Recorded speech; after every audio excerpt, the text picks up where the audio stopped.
Informasi untuk anak-anak calon penerima komuni pertama, silakan dicatat di buku kalian. Tema khotbah saya sore ini tentang komunikasi dua arah. Komunikasi dua arah. Bapak, Ibu, saudara-saudari yang dikasihi Tuhan, pada Hari Komunikasi Sedunia ke-57 hari ini, Paus Fransiskus menulis pesan dengan tema berkomunikasi dengan hati. Di bagian pengantar, Paus Fransiskus bertanya, mengapa berkomunikasi dengan hati?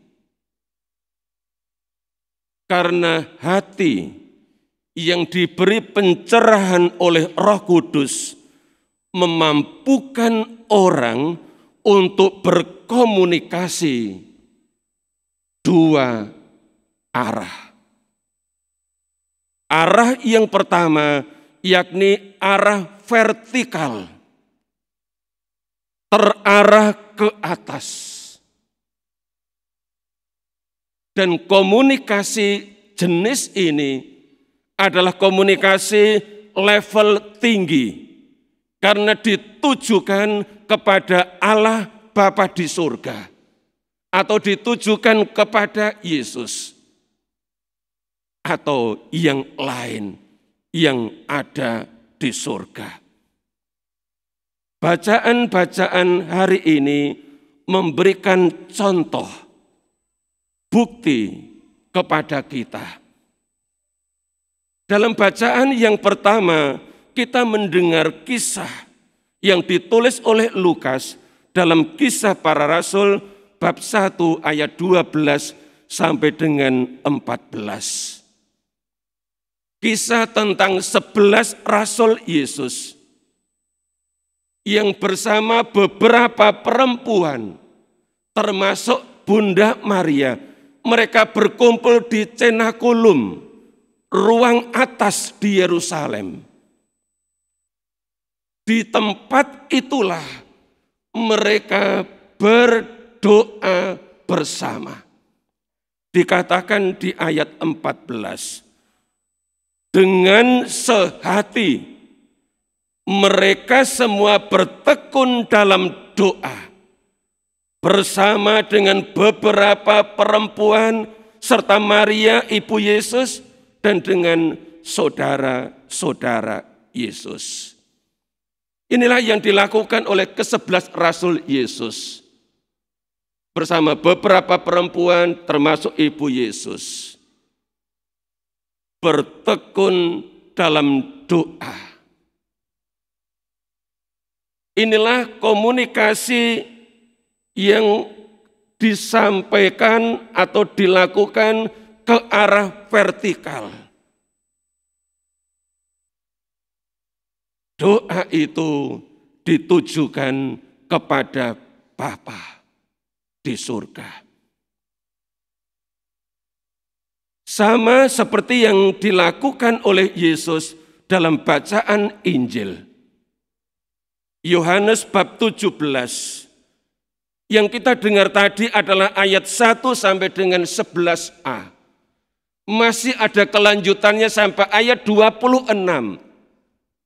Dalam satu bab, ayat 1 sampai dengan 26, semuanya mengenai doa Yesus.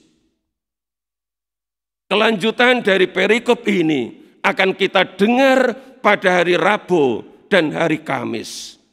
Hari Rabu mengenai ayat 11 sampai dengan 19. Dan ayat berikutnya sampai selesai akan dibacakan pada hari Kamis.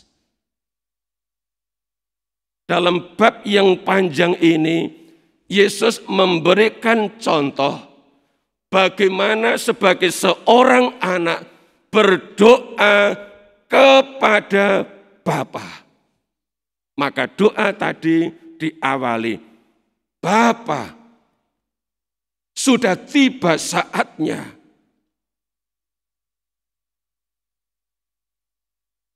Supaya muliakanlah putramu, supaya putramu memuliakan engkau, dan seterusnya. Di ayat 9, Yesus berkata begini, aku berdoa untuk mereka.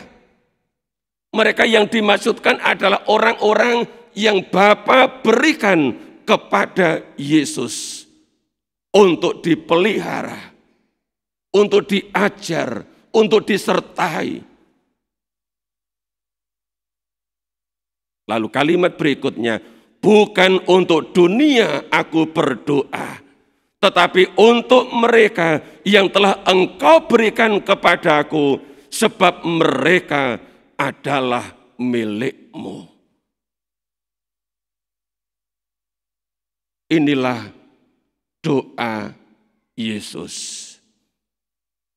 Agar mereka, di ayat sebelumnya dikatakan, beroleh hidup yang kekal, yakni mengenal Bapa sebagai satu-satunya Allah yang hidup dan benar, dan mengenal Yesus Kristus.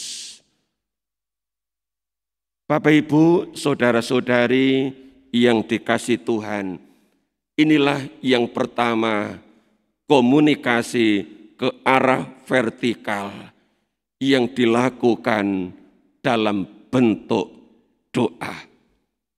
Kita pun bisa melakukan komunikasi secara vertikal ini lewat doa-doa kita, entah secara komunal, secara kolektif, bersama-sama dengan yang lain dalam keluarga atau dengan sesama umat yang lain, ataupun secara pribadi. Yesus melakukannya secara pribadi untuk murid-muridnya.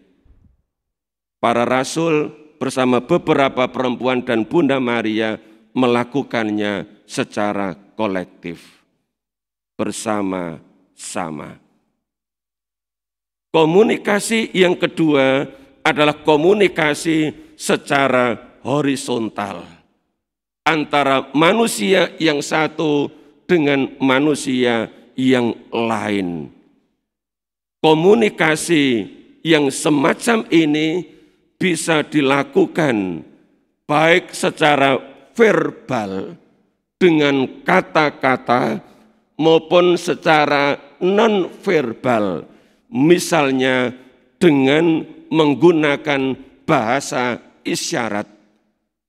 Seperti yang dilakukan pada misa ini, ya, ada yang menerjemahkan dengan menggunakan bahasa isyarat untuk umat yang tidak bisa mendengar dengan telinganya.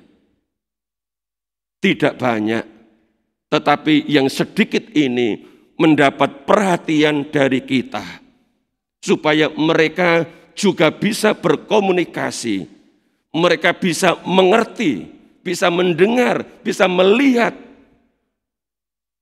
dan mengerti apa yang dimaksudkan dari apa yang disampaikan secara verbal. Apa yang saya omongkan ini, dia atau mereka bisa mengerti karena dibantu dengan bahasa isyarat sebagai terjemahan dari apa yang saya sampaikan dalam bentuk verbal. Semoga usaha semacam ini membantu bagi umat yang sekalipun tidak banyak, mereka membutuhkan pelayanan semacam ini. Bapak, Ibu, saudara-saudari yang dikasihi Tuhan, komunikasi horizontal yang dilakukan secara verbal atau non-verbal, jika dilakukan dengan hati, berkomunikasi dengan hati, maka akan menghasilkan buah atau dampak yang positif. Kita bisa berkomunikasi dengan ramah. Kita bisa berkomunikasi dengan terbuka. Kita bisa berkomunikasi dengan sabar. Dan apa yang kita komunikasikan dengan hati akan lebih bersifat membangun daripada merusak.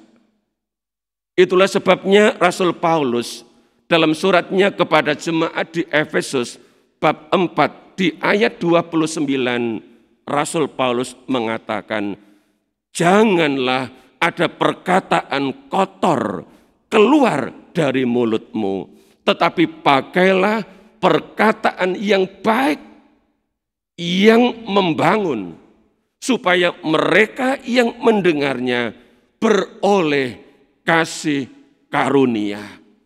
Inilah berkomunikasi dengan hati yang bisa membangun, bukan membangkitkan emosi, bukan membangkitkan kemarahan, bukan memecah belah keutuhan dalam hidup bersama.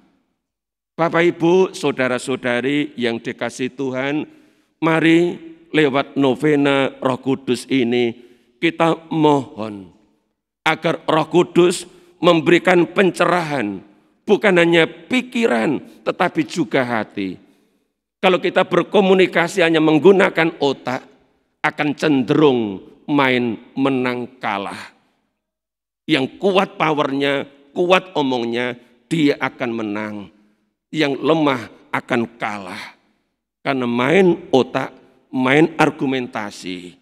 Sedangkan berkomunikasi dengan hati akan lain.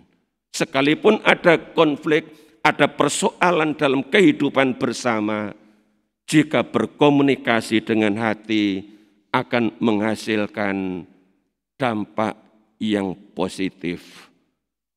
Berkomunikasi dengan hati sangat mungkin jika masing-masing pribadi selalu terbuka akan bimbingan dan pencerahan Roh Kudus. Karena Roh Kuduslah yang menggerakkan kita untuk bisa berkomunikasi secara verbal, secara non-verbal, secara horizontal dengan orang-orang di sekitar kita, maupun dan terlebih berkomunikasi secara vertikal yang dilakukan dalam bentuk doa-doa kita, entah secara pribadi maupun secara kolektif. Tuhan memberkati.